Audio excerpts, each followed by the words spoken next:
श्री शिवाय नमस्तुभ्यम हर हर महादेव। दोस्तों, पूज्य गुरुजी ने अभी अपनी कल की शिव महापुराण की कथा में प्रदोष व्रत के दिन किया जाने वाला 2 घी के दीपक का एक ऐसा विशेष उपाय बताया है जो उन्होंने आज तक अपनी किसी भी कथा में नहीं बताया है। पूज्य गुरुजी ने कहा कि जब आपके हाथ तंग चल रहे हो, जब रुपये पैसे कहीं से प्राप्त ही ना हो पा रहे हो, जीवन में चारों तरफ से सिर्फ और सिर्फ परेशानियां आ गई हो, उनसे बाहर निकलने का कोई रास्ता ना दिखाई दे रहा हो, तो 8 जुलाई 2025 मंगलवार भौम प्रदोष के दिन कर लेना 2 दीपक और हल्दी वाला यह उपाय होगी। हर मनोकामना पूरी मिलेगी, सभी दोषों से मुक्ति, इतना धन आएगा कि संभाले नहीं संभलेगा। माता लक्ष्मी जी और महादेव जी के आशीर्वाद से पूरे साल धन बरसता रहेगा। दोस्तों, जैसा कि आप सभी लोग जानते हैं कि 8 जुलाई 2025 यानी मंगलवार को पड़ रही है आषाढ़ महीने की प्रदोष तिथि। और दोस्तों, यह वह तिथि है जो आषाढ़ महीने में पड़ने वाली सबसे बड़ी और आषाढ़ महीने की पहली प्रदोष तिथि है, क्योंकि यह मंगलवार के दिन पड़ रही है और हमारे हिंदू धर्म में इसका बहुत ही बड़ा और विशेष महत्व होता है। पूज्य गुरुजी ने कहा है कि अगर कभी भी मौका लग जाए और आषाढ़ महीने की प्रदोष तिथि मंगलवार को पड़ जाए तो आप लोगों को सिर्फ और सिर्फ 2 दीपक वाला उपाय तो अवश्य ही करना चाहिए, क्योंकि इन दोनों तिथियों का संयोग बहुत ही कम आता है। इसी के साथ दोस्तों, गुरुजी ने कहा है कि जब भी आषाढ़ महीने की प्रदोष तिथि पड़े तो आप लोगों को सिर्फ और सिर्फ 2 दीपक वाला उपाय तो अवश्य करना चाहिए। यह उपाय इतना खास है कि अगर आपने सही मुहूर्त पर सही क्रिया अनुसार 2 दीपक वाला यह उपाय कर लिया, जो प्राचीन काल के समय का महा उपाय है, तो मान के चलिए दोस्तों, महादेव जी के आशीर्वाद से आपके जीवन का कितना ही बड़ा दुख हो, उससे आपको मुक्ति मिल जाएगी। आपकी कोई भी मनोकामना हो, मान लीजिए आप नौकरी की तैयारी कर रहे थे तो आपकी नौकरी लग जाएगी, आपका बंद पड़ा व्यापार चल पड़ेगा। और दोस्तों, आप जिस बीमारी से आप बहुत दिनों से परेशान थे, उस बीमारी से आपको मुक्ति मिल जाएगी। आपके जीवन में धन आना शुरू हो जाएगा, आपके जीवन में धन आने के नए नए रास्ते खुल जाएंगे। और मान के चलिए दोस्तों, फिर आपको किसी भी प्रकार की परेशानी का सामना नहीं करना पड़ेगा। इसीलिए दोस्तों, 8 जुलाई मंगलवार प्रदोष व्रत के दिन आप लोगों को इस वाले उपाय को जरूर कर लेना है। भले ही आपने पूरे साल भर इस उपाय को ना किया हो, पर अगर आपने इस आषाढ़ महीने में पड़ने वाली प्रदोष के दिन अगर इस वाले उपाय को कर लिया, तो आपको इस उपाय को करने का वह फल मिलेगा जिसकी आपने कभी कल्पना भी नहीं करी होगी। इसीलिए आप लोग इस दीपक वाले उपाय को एक बार जरूर कर लेना, ताकि आप लोगों के हाथ से यह मौका न जा सके और आपको इस उपाय को करने का फल मिल सके। दोस्तों, यह उपाय पंडित जी ने अपनी अभी की ही शिव महापुराण की कथा में बताया है, जो इस उपाय को आज हम आपको बहुत अच्छे से समझाने वाले हैं। इस वीडियो को देखने के बाद इस उपाय को समझने के लिए आपको कोई और वीडियो को देखने की जरूरत नहीं पड़ेगी। तो दोस्तों, इस उपाय को आपको कैसे करना है, कब करना है, कहां पर करना है, और उपाय को करते समय आपको किन किन गलतियों को नहीं करना है और आपको किन किन बातों का ध्यान रखना है, ये सारी जानकारी हम आपको इस वीडियो में देंगे। तो चलिए भक्तों, उपायों को शुरू करते हैं। अगर आप भी चाहते हैं कि महादेव जी का आशीर्वाद आप पर सदैव बना रहे, तो वीडियो को लाइक करें, चैनल को सब्सक्राइब करें और कमेंट बॉक्स में हर हर महादेव जरूर लिखें। और अपने फायदे के लिए, गरीबी दूर करने के लिए इस वीडियो को पूरा देख कर जाना। यदि आज आपने वीडियो को बीच बीच में से देखा, काट काट कर देखा, तो जीवन में आपको कभी सफलता हासिल भी नहीं होगी। देखिए दोस्तों, यह 8 जुलाई मंगलवार प्रदोष व्रत का दिन यह इतना खास होता है, इतना महत्वपूर्ण होता है। देखा गया है कभी कभी बड़े बड़े पूजा पाठ अनुष्ठान से जो मनोकामना पूर्ण नहीं होते, वह 8 जुलाई मंगलवार के दिन एक छोटे से उपाय करने से ही आपकी मनोकामना पूर्ण हो जाती है। अब हम समझते हैं इस वाले उपाय को हमें करना किस समय है, इस 2 दीपक वाले उपाय को हमें इस मंगलवार के दिन करना किस समय है। तो देखिए, इस उपाय को करने का जो समय है वह सुबह का समय है और शाम का समय भी है। अब देखिए, यहां पर हम मुख्य रूप से सुबह का समय नहीं बोलेंगे, क्योंकि 8 जुलाई मंगलवार भौम प्रदोष का दिन है और इस दिन प्रदोष काल के समय का बहुत महत्व होता है। बाकी अगर सुबह के समय भी करेंगे तो भी अच्छा होगा, उसमें कोई भी दिक्कत वाली बात नहीं है। तो चलिए जानते हैं इस विशेष उपाय के बारे में। लेकिन उससे पहले एक प्रार्थना, अगर आप इस चैनल पर नए हैं तो आप इस वीडियो को लाइक करें, चैनल को सब्सक्राइब करें और कमेंट बॉक्स में आप अपनी राशि या अपना नाम जरूर डाल दें, क्योंकि हम राशि से जुड़ा भाग्य भी बताते हैं और भाग्य में चल रही परेशानियों को दूर करने के लिए वह आसान से आसान उपाय भी बताते हैं। तो चलिए अब हम अपने सबसे पहले उपाय की बात कर लेते हैं। देखिए, आषाढ़ मास के दिनों में विशेषकर भगवान शिव और माता पार्वती और विष्णु भगवान का पूजन किया जाता है। अब साथ ही साथ प्रदोष व्रत का दिन भी पड़ गया है, तो ऐसा समझ लीजिए आपके जीवन में धन भी आएगा, सुख भी आएगा, धन बढ़ेगा भी, और साथ ही साथ आपके जीवन के सारे संकटों को भगवान शिव जी दूर कर देंगे। तो चलिए सबसे पहले बात कर लेते हैं सबसे पहले उपाय की, जो कि प्रदोष व्रत वाले दिन आपको विशेष कर करना है।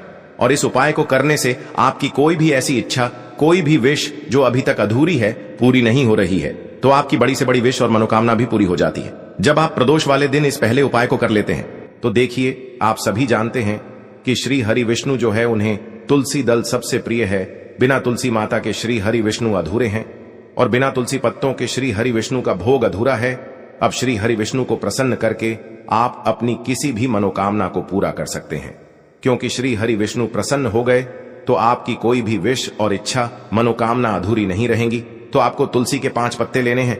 देखो, एकादशी के दिन तुलसी के पत्तों को नहीं तोड़ना है। अब ये 5 तुलसी के पत्ते जो आपने लिए हैं, ये 5 तुलसी के पत्ते आपको श्री हरि विष्णु को अर्पित करने हैं, अपने घर के मंदिर में ही, ठीक है। ऐसा आपको करना है। आपके घर में श्री हरि विष्णु की कोई मूर्ति है, प्रतिमा है, वहां पर यह 5 तुलसी के पत्ते आप रखें और साथ ही साथ एक देसी घी का दीपक, गोल बाती का आपको लगाना है और ओम नमो भगवते वासुदेवाय नमः, इस मंत्र का आपको 11 बार जप करना है। देखो मंत्र कौन सा है, ओम नमो भगवते वासुदेवाय नमः। और फिर श्री हरि विष्णु से अपनी विश, अपनी इच्छा, अपनी मनोकामना कह देना और फिर देखना आपकी विश और इच्छा, जो भी आपकी मनोकामना है, जो भी अपने जीवन में आपको चाहिए, अगर निर्धनता बहुत है, आप अपने घर से गरीबी को दूर करना चाहते हैं, या फिर धन आपका बढ़ता नहीं है, आप चाहते हैं कि आपका धन बढ़े, या फिर आपके घर में फिजूल खर्ची बहुत होती है, पैसा आपके पास नहीं रुकता है, आप चाहते हैं कि पैसा आपके पास रुके, या फिर घर में कोई व्यक्ति ऐसा है जो बहुत बीमार रहता है, या फिर किसी का विवाह नहीं हो पा रहा है, तो जो भी आपकी इच्छा है, जो भी आपके विश है,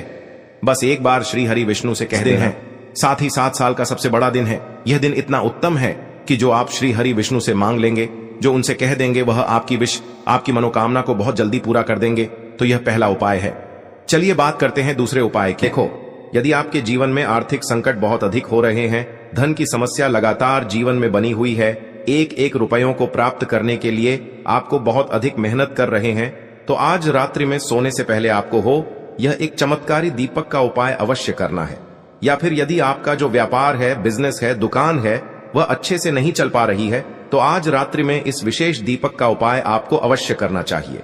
देखो दोस्तों, दीपक हमारे घर में सभी नकारात्मक शक्ति को बाहर करता है। यह उपाय आपको साल में केवल एक बार करने का ही मौका मिलता है। देखिए, इस उपाय के लिए आपको तुलसी जी की जो सूखी लकड़ी होती है, उसे ले लेना है। देखिए दोस्तों, यदि आपके पास पुरानी तुलसी जी की लकड़ी है तो उसे आप ले सकते हैं, और यदि आपके घर में तुलसी जी जो लकड़ी है वह सूखी हुई है, तो उसकी लकड़ी आप तोड़ करके इस्तेमाल कर सकते हैं। लेकिन आपको ध्यान रखना है कि सूर्यास्त से पहले पहले ही आपको यह जो तुलसी जी की लकड़ी है, इससे अवश्य ही तोड़ लेना है। तो इस उपाय के लिए आपको सबसे पहले तो एक मिट्टी का दीपक लेना होगा, चाहे तो आटे का दीपक भी ले सके, क्योंकि आटे का दीपक सभी दीपक में सर्वोत्तम माना गया है। इस दीपक के अंदर आपको शुद्ध घी का प्रयोग करना होगा, और इससे दीपक के अंदर आपने जो तुलसी जी की लकड़ी ली है उसे भी रख देना है। लेकिन ये जो तुलसी जी की लकड़ी है, इसमें आपको चारों तरफ अच्छे से घी लगा लेना है। देखिए, गुरुजी ने बताया है कि जो तुलसी जी की लकड़ी है, यदि आप उपाय करते हैं और बहुत ही शीघ्रता से जल जाती है, तो इसके लिए आपको एक कार्य करना है। आपको थोड़ी सी रुई ले लेनी है और उस रुई को आपने जो तुलसी जी की लकड़ी ली है उस पर अच्छे से चारों तरफ लपेट देनी है। तुलसी जी की लकड़ी के ऊपर रुई लपेटने के बाद इसे आपको पूरा घी के अंदर डुबो लेना है। अब इसे आपको बाती के रूप में प्रयोग करना है। अब दोस्तों, इस दीपक को आपको प्रज्वलित कहां करना है? तो इस दीपक को आपको या तो भगवान विष्णु के सामने प्रज्वलित करना होगा, या फिर आपको भगवान श्री राम के सामने प्रज्वलित करना होगा, या फिर भगवान कृष्ण के सामने, यानी कि भगवान विष्णु के जो भी अवतार हैं उनके सामने आप ये दीपक प्रज्वलित कर सकते हैं, या फिर आप इस दीपक को माता तुलसी जी के सामने भी प्रज्वलित कर सकते हैं। पूज्य गुरु जी ने बताया है कि जो भी व्यक्ति इस प्रकार से तुलसी जी की डंडी से यह दीपदान कर देता है, उसके जीवन में कभी भी धन की समस्या नहीं होती है। इसीलिए आपको यह पूरे साल में केवल एक बार ही मौका मिलता है। इस उपाय को करके देखना, आपकी सभी इच्छाएं जरूर पूर्ण होंगी। यह जो उपाय है रात्रि में सोने से पहले करना है। बात करते हैं, बताते हैं तुलसी के गमले में आपको वह कौन सी चीज डालनी है। जिस उपाय को करने से आप अपने जीवन में महाधनी बन जाएंगे। इतना धन आपको मिलेगा कि कभी भी आपके धन में कमी नहीं आएगी, कभी भी आपका धन बर्बाद नहीं होगा। आपके पैसे की बर्बादी बिल्कुल आपके जीवन से रुक जाएगी। और जो लोग कहते हैं कि घर में पैसा तो आता है, पैसा रुकता नहीं है और पैसा बढ़ता नहीं है, वृद्धि नहीं हो रही है, उन्हें भी विशेष यह तीसरा उपाय प्रदोष वाले दिन जरूर करना चाहिए। तो देखिए, पहले ही आपको बता दिया कि श्री हरि विष्णु की पूजा और उनका भोग, श्री मतलब तुलसी मैया के बिना अधूरा है ना, और तुलसी मैया जो है वह श्री हरि विष्णु के बिना अधूरी है। तो देखिए, जब भी आप तुलसी का कोई उपाय करेंगे तो सीधे सीधे आप श्री हरि विष्णु को प्रसन्न कर लेते हैं। अब व्यक्ति को, यानी जो भी व्यक्ति है, किस व्यक्ति को कितना धन देना है, ये श्री हरि विष्णु के हाथ में होता है। धन देने का काम माँ लक्ष्मी करती है, जो कि माँ तुलसी का ही एक रूप है। माँ तुलसी जो है यह माता लक्ष्मी का ही स्वरूप है ना। तो आपको करना क्या है, आपको लेनी है यहां पर हल्दी पिसी हुई, जो कि श्री हरि विष्णु से जुड़ी हुई है, आपके गुरु ग्रह से जुड़ी हुई है, आपकी कुंडली में गुरु को मजबूत करती है, सुख सौभाग्य को खींचने का काम करती है, धन को बढ़ाने का काम करती है। तो एक चुटकी पिसी हुई हल्दी आपको लेनी है, और यह पिसी हुई सूखी हल्दी ही आपको अपने गमले में, तुलसी का पौधा जिस गमले में लगा है उसमें अच्छे से इस हल्दी को डालना है, ठीक है ना। और ओम नमो भगवते वासुदेवाय नमः इस मंत्र का जाप करना है। कितनी बार, कम से कम 11 बार जाप करना है। ओम नमो भगवते वासुदेवाय नमः इस मंत्र का जाप करते रहना है, और हल्के हल्के से तुलसी के पौधे में आपको पूरे गमले में पीसी हुई हल्दी का छिड़काव करना है। तो देखिए, जो व्यक्ति इस उपाय को प्रदोष व्रत के दिन कर लेता है, ऐसा समझ लीजिए अपने जीवन से नहीं आने वाली 7 पीढ़ियों के जीवन से निर्धनता और गरीबी को दूर कर देता है। क्योंकि हल्दी जो है ना, ये साधारण नहीं है। हल्दी इतनी उत्तम होती है कि रातों रात आपके जीवन में चमत्कार करती है। आपने देखा होगा कि कोई भी शादी होती है, विवाह होता है ना, कोई भी ऐसा शुभ काम हम करते हैं उसमें हल्दी जरूर लेते हैं। गृह प्रवेश जब हम करते हैं तो हल्दी के स्वास्थ्य का निर्माण करते हैं। कोई भी अच्छा काम करने जा रहे हैं, हल्दी उसमें लेते हैं, और हल्दी जो है यह आपके गुरु ग्रह को मजबूत कर देती है। अगर कुंडली में गुरु कहीं ना कहीं मजबूत है तो इससे उत्तम उपाय आपको ऐसा समझिए प्रदोष व्रत का मिलेगा नहीं। बहुत ही उत्तम उपाय है, तुलसी के गमले में एक चुटकी पीसी हुई हल्दी डालना है। तो यह बहुत ही उत्तम उपाय है, इस उपाय को आप जरूर करें। प्रदोष वाले दिन और साल का सबसे बड़ा यह दिन है। तो इस उपाय को करने से श्री हरि विष्णु और महादेव आपसे न केवल प्रसन्न होते हैं, आपसे इतना प्रसन्न हो जाते हैं कि जीवन में कभी आपके गरीबी और निर्धनता को नहीं आने देते हैं। चलिए अब बात कर लेते हैं अपने तीसरे उपाय की, जो कि मुख्य द्वार से जुड़ा हुआ है, और यह उपाय है स्थिर लक्ष्मी के वास के लिए। ऐसा पैसा आपके घर में आएगा जो आपके घर में ही रुकेगा।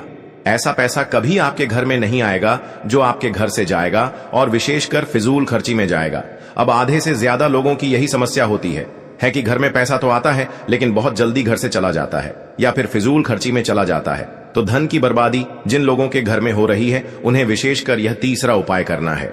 या जिन लोगों के पास बिल्कुल पैसा आना बंद हो गया है, सर पर लगातार कर्जा बढ़ रहा है, उन्हें भी यह विशेष तीसरा उपाय करना है। तो देखिए, आपको फिर से क्या लेना है, हल्दी लेनी है पीसी हुई, जो कि श्री हरि विष्णु से ही जुड़ी हुई है ना। पीसी हुई हल्दी लेनी है और थोड़ा सा पानी डालकर उसका गाढ़ा गाढ़ा आपको पेस्ट बना लेना है। अब इसी हल्दी से आपको अपने घर में स्वास्तिक बनाने हैं। कितने स्वास्तिक? एक स्वास्तिक आपको बनाना है अपनी तिजोरी पर, जिसमें आप पैसा रखते हैं, चाहे तो आप संदूक में रखते हैं, अलमारी में रखते हैं, जिस चीज में भी पैसा रखते हैं, बस वहां पर हल्दी से एक स्वास्तिक बनाना है। दूसरा स्वस्तिक आपको कहां बनाना है? अपने घर के मंदिर में, है ना। और 2 स्वस्तिक आपको बनाने हैं अपने घर के मुख्य द्वार पर बाहर की तरफ। हल्दी से 4 स्वास्तिक आपको बनाने हैं। 2 स्वास्तिक मुख्य द्वार पर बाहर की तरफ, एक तिजोरी पर, है ना, और एक अपने घर के मंदिर में। बस यह उपाय आपने अगर प्रदोष वाले दिन कर लिया तो देखिए, जो धन की तिजोरी है उसमें पैसा भरा रहेगा। कभी भी धन की तिजोरी धन से खाली नहीं होगी, क्योंकि जहां पर हल्दी का स्वस्तिक एक होता है वहां कभी धन की कमी नहीं होती है। हमेशा वहां पर धन की देवी माता लक्ष्मी वास करती हैं, क्योंकि हल्दी किससे जुड़ी हुई है? श्री हरि विष्णु से। और मां लक्ष्मी कहां होती है? जहां श्री हरि विष्णु वास करते हैं। अब बात करें कि आपके घर का मंदिर जो है उसमें अगर आप एक स्वास्तिक बनाते हैं तो आपके घर से ऊर्जा जो है, पूरे में ऊर्जा फैलती है ना। तो आपके घर में पॉजिटिव एनर्जी बढ़ती है, सकारात्मक ऊर्जा बढ़ाती है। जब आप अपने घर के मंदिर में हल्दी का स्वस्तिक बनाते हैं, आपके घर से बुरी शक्तियां, नेगेटिव एनर्जी जैसी चीजें बिल्कुल आपके घर में नहीं रुकती हैं। मुख्य द्वार तो इतना उत्तम होता है कि मुख्य द्वार से ही मां लक्ष्मी की नजर सबसे पहले आपके मुख्य द्वार पर ही पड़ती है। और मुख्य द्वार पर अगर आपने हल्दी के स्वस्तिक बना दिए तो मां लक्ष्मी देखते ही प्रसन्न हो जाती है, क्योंकि यह श्री हरि विष्णु से जुड़ी हुई है ना। और हल्दी के स्वास्तिक जहां पर जो व्यक्ति अपने घर के मुख्य द्वार पर बनाते हैं, ऐसा समझ लीजिए मां लक्ष्मी उनके घर में वास करती ही करती है, और कभी भी ऐसे घर को फिर छोड़कर नहीं जाती है। स्थिर लक्ष्मी का वास आपके घर में होगा। यह हल्दी के स्वास्तिक वाला उपाय प्रदोष के दिन बहुत ही उत्तम है। साथ ही साथ कोशिश करें कि इस दिन गाय माता को हरी घास अवश्य खिलाएं। अगर आपको हमारी ये वीडियो पसंद आई हो तो हमारे इस वीडियो को लाइक करें, चैनल को सब्सक्राइब करें, कमेंट बॉक्स में लिखे हर हर महादेव, जय मां लक्ष्मी। अब बात करते हैं अगले उपाय। देखो, यह उपाय आपके लिए सर्वश्रेष्ठ होने वाला है। देखिए, इस उपाय के लिए आपको मात्र 5 हरे मूंग के दाने आपको साबुत लेने हैं, खंडित नहीं होने चाहिए। इस बात का ध्यान रखें। और इसी के साथ मैं आपको एक तांबे के पात्र के अंदर अपने घर से शुद्ध जल ले लेना है। अब दोस्तों, इन सभी सामग्रियों को लेकर के आपको सीधे पहुंच जाना है भगवान शिव के मंदिर में। देखिए, इस उपाय को भी आप सुबह भी कर सकते हैं और शाम के समय में भी कर सकते हैं। देखिए, भगवान शिव के मंदिर में पहुंचने के बाद आपके पास जो 5 हरे मूंग हैं, उनमें से पहला जो हरा मूंग है, आपको शिवलिंग के सामने जो नंदी महाराज होते हैं और उनका जो पैर उठा हुआ होता है, वहां पर आपको पहला हरा मूंग समर्पित कर देना है और आपको ओम नमः शिवाय इस मंत्र का जाप कर लेना है। फिर आपको दूसरा हरा मूंग लेना है और शिवलिंग पर जो श्री गणेश जी वाला स्थान होता है, वहां पर आपको यह दूसरा हरा मूंग समर्पित कर देना है। यानी कि शिवलिंग के सीधे तरफ आपको यह दूसरा हरा मूंग समर्पित करना है और फिर आपको ओम नम शिवाय या फिर श्री गणेशाय नम इस मंत्र का जाप कर लेना है। तीसरा हरा मूंग का दान आपको भगवान शिव की सबसे प्रिय पुत्री माता अशोक सुंदरी वाले स्थान पर समर्पित करना होगा। शिवलिंग की जो जलाधारी होती है, जहां से जल बह करके आता है, उसी जलाधारी के बीच में जो कहीं कहीं उठी हुई लाइन होती है सांप की आकृति के रूप में, वहीं पर आपको तीसरा हरा मूंग समर्पित करना है और फिर आपको ओम नमः शिवाय इस मंत्र का जाप कर लेना है। अब दोस्तों, चौथा जो हरा मूंग है, उसे आपको भगवान कार्तिकेय जी का जो स्थान होता है शिवलिंग पर, वहां पर आपको ये चौथा हरा मूंग का दाना समर्पित कर देना है और आपको ओम नमः शिवाय इस मंत्र का जाप कर लेना है। अब दोस्तों, आपके पास जो 5वां और अंतिम हरा मूंग बचा हुआ है, उससे आपको उससे जल के पात्र के अंदर डाल देना है और इस हरे मूंग से युक्त जल से आपको भगवान शिव के शिवलिंग का अभिषेक कर देना है। जल आपको बिल्कुल धीरे धीरे समर्पित करते जाना है और लगातार आपको शिव महापुराण के मूल मंत्र श्री शिवाय नमस्तुभ्यम इस मंत्र का जाप करते रहना है। फिर आपको शिवलिंग के सामने बैठकर, यदि आप अपने बच्चों के लिए ये उपाय कर रहे हैं, यदि आप अपने बच्चों की बुद्धि, ज्ञान और विवेक के लिए उपाय कर रहे हैं, तो उसके लिए आपको प्रार्थना कर लेनी है। या फिर व्यापार में वृद्धि करने के लिए ये उपाय कर रहे हैं तो उसकी कामना करते हुए आपको प्रार्थना कर लेनी है। या फिर अपनी नौकरी के लिए कर रहे हैं, या फिर अपने इंटरव्यू के लिए, या फिर धन की प्राप्ति के लिए कर रहे हैं, जिस भी कामना के लिए आप उपाय कर रहे हैं, उसे परिपूर्ण करने के लिए आपको महादेव से प्रार्थना कर लेनी है और फिर आपको वापस अपने घर आ जाना है। पूज्य गुरु जी ने कहा है कि जो भी व्यक्ति इस उपाय को कर लेता है, तो यकीन मानिए आपके जीवन की जो सारे संकट, कष्ट और बाधाएं ही, वो सभी समाप्त होंगे। अब हम